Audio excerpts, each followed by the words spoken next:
বিসমিল্লাহির রহমানির রহিম। হে সমস্ত জগৎবাসী, আজ আমি শামীম আলী চিশতি নূর আমাদের বিশ্ব আধ্যাত্মিক জ্ঞান সঞ্চার দরবার শরীফ থেকে আমার পিতা শামীম আলী চিশতি এই দরবারের প্রতিষ্ঠাতা। আজ আমি আপনাদের সামনে যে আলোচনাটি করব সেই আলোচনাটি হলো রুহানি জগতের আলোচনা, আধ্যাত্মিক জগতের আলোচনা। এই পর্যন্ত আজ আমি আপনাদের সামনে যে আলোচনাটি নিয়ে হাজির হলাম সেটি আধ্যাত্মিক জগতের আলোচনা। যে আলোচনা মানুষের শিক্ষা না নিলে সেই মানুষ কখনো সেই রুহানি জগতে পৌঁছাইতে পারবে না। হে সমস্ত জগৎবাসী, আজকে আলোচনাটি হবে আমরা রুহানি জগতে পৌঁছাইতে হলে একজন কামেল মুর্শিদের কাছে যাইয়া সেই আলোচনাগুলো করে পীরকে জাস্টিফাই করে এরপর আমরা বায়াত গ্রহণ করে আমরা সাধনা নিব। কোন সাধনা করিলে নিরাকারকে আকার রূপে দেখা যায়, কোন সাধনা করিলে জীবাত্মা পরমাত্মার মিলন ঘটে। হে সমস্ত জগৎবাসী, আজকে এই আলোচনাটি সকলেই মন দিয়ে শুনবেন। আর যদি মনে করেন আমি বাচ্চা মানুষ, অবশ্যই আপনারা আমাদের দরবারে আসবেন। আসলে আপনাদের সাথে আমার পিতা শামীম আলী চিশতির আপনাদের সামনে বসে আলাপ করবে, যে আলোচনার মাধ্যমে আমরা আল্লাহকে লাভ করব।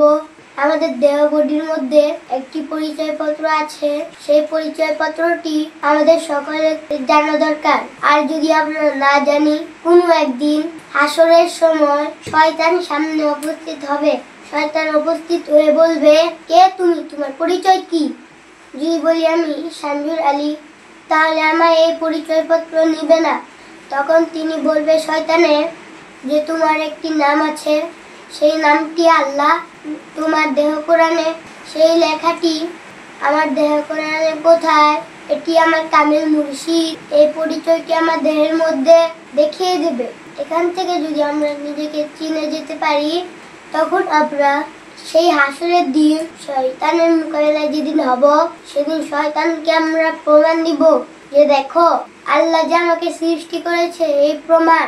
শয়তান একদিন আবার জিজ্ঞাসা করবে, হযরত মুহাম্মদ সাল্লাল্লাহু আলাইহি ওয়াসাল্লাম যেই কালিমার দাওয়াত দিয়েছিল সেই কালিমার এত মূল্য কেন?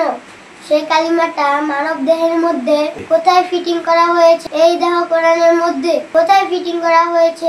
এই জিনিস যদি আমরা এই পৃথিবীতে থাকা অবস্থায় জানতে না পারি, সেদিন শয়তান আটকায়া দিবে। আমার কোরআন হাদিস আমাকে বাজাতে পারবে না। সেদিন দেখা যায় আমরা দুনিয়াতে যতদিন বেঁচে আছি আমার মুর্শিদ কেবলাকে মানিয়েছি, এবং সেই মুর্শিদ রূপে সেই হাসরের দিন আমার রাসূল সেখানে পৌঁছায় যাবে আর বলবে, ধন্য হে ভক্ত, তোমার জীবন ধন্য হয়েছে। তুমি দুনিয়াতে একজন কামেল মুর্শিদের কাছে সেই শিক্ষা নিয়েছো, সেই যে শিক্ষার মধ্যে এই দেহবান্ডে তোমার পরিচয়পত্র, শয়তানের পরিচয়পত্র, আল্লাহর পরিচয়পত্র দেখে তুমি দুনিয়াতে দেখে এসেছো। এখন তোমার কোনো ভয় কি? তখন আমি শামীম আলীর মতো একটা জীবন ধন্য হয়ে যাবে। আমরা রাসূলকে চিনতে হলে, জানতে হলে, বুঝতে হলে অবশ্যই কামেল মুর্শিদের কাছে যেতে হবে। হে জগৎবাসী, আজকে আপনাদের সামনে এই আলোচনাটি কেন করছি? যে পৃথিবীতে অনেক মানুষ অনেক ধোঁকার ভেতরে আছে। আজকে থেকে যদি আপনারা সব সময় যদি এই চ্যানেলটি দেখেন, তাহলে আপনাদের সেই সম্পর্কে ধারণা জ্ঞান এসে যাবে। হে জগৎবাসী, আমি চাইছি পরবর্তীতে যেন ভালো আলোচনা আপনাদেরকে এনে দিতে পারি। আমার জন্য দোয়া করবেন। আজকে এই পর্যন্তই। আল্লাহ হাফেজ।